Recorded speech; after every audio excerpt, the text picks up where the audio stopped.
Boche gold and diamonds. Buy now pay later. Job ഫെയറിലൂടെ Enlight പുതിയ മേഖലയിലേക്ക് ചുവടുവെക്കുകയാണെന്ന് മന്ത്രി എം.ബി. രാജേഷ്. എൻലൈറ്റ് ഒരു പുതിയ മേഖലയിലേക്ക് ചുവടുവെക്കുകയാണ് ജോബ് ഫെയറിലൂടെ.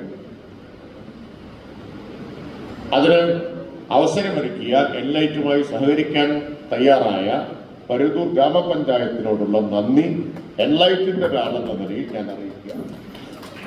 ആദ്യമായിട്ടാണ് പഞ്ചായത്ത് എൻലൈറ്റുമായിട്ട് സഹകരിക്കാൻ മുന്നോട്ട് വന്നത്. ഇതൊരു പുതിയ ചുവടുവെപ്പാണ്. ഇനി ഈ ദിശയിലും നമുക്ക് മുന്നോട്ട് പോകാൻ കഴിയും. ജോബ് ഫെയറുകളുടെ കാര്യം പറഞ്ഞാൽ തദ്ദേശ സ്വയംഭരണ വകുപ്പ് മന്ത്രി എന്ന നിലയിൽ എനിക്ക് പറയാൻ പറ്റും. കുടുംബശ്രീയുടെ നേതൃത്വത്തിൽ വിജ്ഞാന കേരളത്തിന്റെയും സംയുക്ത ആഭിമുഖ്യത്തിൽ കേരളത്തിലെ എല്ലാ ജില്ലകളിലും ജോബ് ഫെയറുകൾ നടത്തി, അനേകം ബ്ലോക്കുകളിൽ ജോബ് ഫെയറുകൾ നടത്തി, ചില പഞ്ചായത്തുകളിലും നടത്തി. അതിലൂടെ 78,759 സ്ത്രീകൾക്ക് നമുക്ക് ജോലി കൊടുക്കാൻ കഴിഞ്ഞു. 78,759. 1,57,000 ജോലികൾ കണ്ടെത്തിയിട്ടുണ്ട്. പ്ലേസ്മെന്റ് ആയതാണ് ഞാൻ പറഞ്ഞത് 78,000 എന്നത്. ഇത് കേരളത്തിന്റെ ചരിത്രത്തിൽ മുമ്പൊരു കാലത്തും ഉണ്ടാവാത്തതാണ്.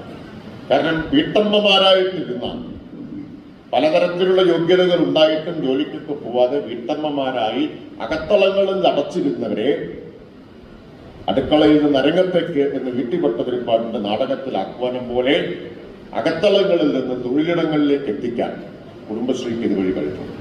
പരുതൂർ പഞ്ചായത്ത് സംഘടിപ്പിച്ച മെഗാ ജോബ് ഫെയർ ഉദ്ഘാടനം ചെയ്ത് സംസാരിക്കുകയായിരുന്നു മന്ത്രി. 200-ലധികം ഉദ്യോഗാർത്ഥികൾ ജോബ് ഫെയറിൽ പങ്കെടുത്തു. പഞ്ചായത്ത് പ്രസിഡന്റ് അഡ്വക്കേറ്റ് നിഷ വിജയകുമാർ അധ്യക്ഷയായി. NM അനൂപ്, ബാലസുബ്രഹ്മണ്യം തുടങ്ങിയവർ പങ്കെടുത്തു.